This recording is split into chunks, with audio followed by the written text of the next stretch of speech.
माँ, तुम भी ना। यह क्या पिताजी की जरा सी 12,000 रुपये की पेंशन के लिए इतना माथापच्ची कर रही हो? अरे इससे ज्यादा तो हम तनख्वाह तो हम एक कर्मचारी को दे देते हैं। राहुल ने चिढ़कर अपनी मां के साथ स्टेट बैंक की लंबी कतार में लगने की बजाय मां को वापस घर पर ले जाने के लिए आग्रह करने लगा।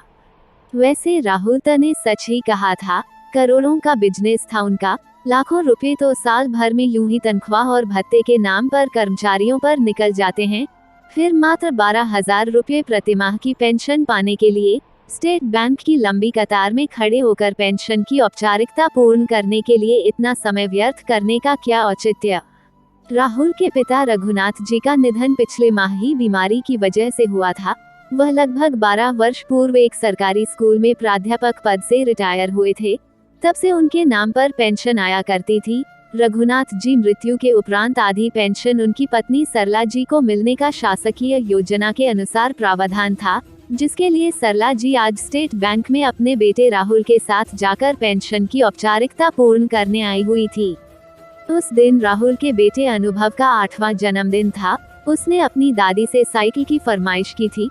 सरला के खुद के बैंक अकाउंट में पैसे नामात्र के ही बचे थे। उनकी पेंशन अभी शुरू नहीं हुई थी, इसलिए उन्होंने राहुल से 10,000 रुपये मांगे।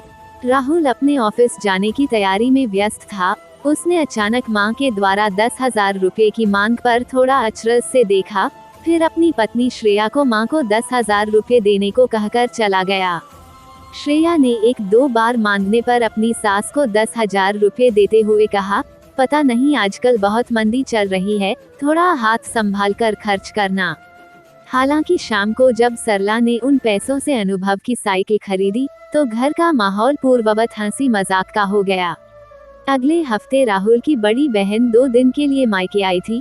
जब तक रघुनाथ जी जीवित थे, सरला को कभी पैसे के लिए किसी से पूछना नहीं पड़ता। वो खुद ही अपनी पेंशन से एक रकम निकाल कर सरला को दे देते थे।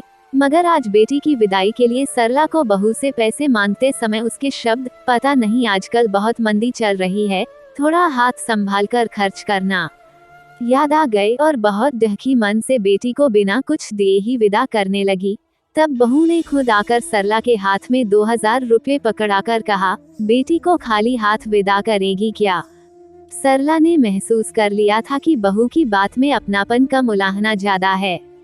ऐसा नहीं था कि सरला के जीवन में पैसे का अभाव आ गया हो। उसके इलाज के लिए, दवा के लिए, मोबाइल रिचार्ज करना, छोटी मोटी जरूरतों के लिए तो राहुल बिना कुछ कहे ही पैसा लाकर दे देता था।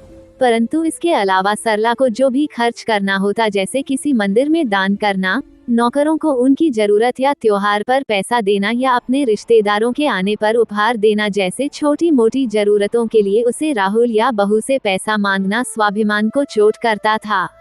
अभी 2 दिन पहले सरला की बहन आई हुई थी। बहन की आर्थिक स्थिति बहुत कमजोर थी, इसलिए वह सरला से कुछ आर्थिक सहयोग की अपेक्षा कर रही थी।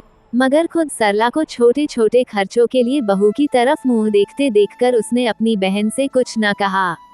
आज जैसे ही उसके मोबाइल पर पहली बार स्टेट बैंक का SMS आया, सरला ने आश्चर्य से मैसेज खोलकर देखा। पिछले 6 महीने की पेंशन 72,000 रुपये उसके अकाउंट में क्रेडिट होने का मैसेज था। वह सरला नजदीक के ATM से 10,000 रुपये निकालकर जब सरला घर आ रही थी, उसके आत्मविश्वास और कदमों की चाल ही बता रही थी कि पेंशन को सम्मान निधि क्यों कहते हैं। अपने करोड़पति बेटे की करोड़ों की दौलत से ज्यादा वजन सरला को अपने पति की पेंशन से मिले 12,000 रुपयों में लग रहा था। सीख, कभी भी बड़ों का दिल नहीं दुखाना चाहिए। ऐसी ही कहानी सुनने के लिए मेरे चैनल को सब्सक्राइब करें। हम मिलते हैं अपनी अगली कहानी में, तब तक आप अपना ख्याल रखें।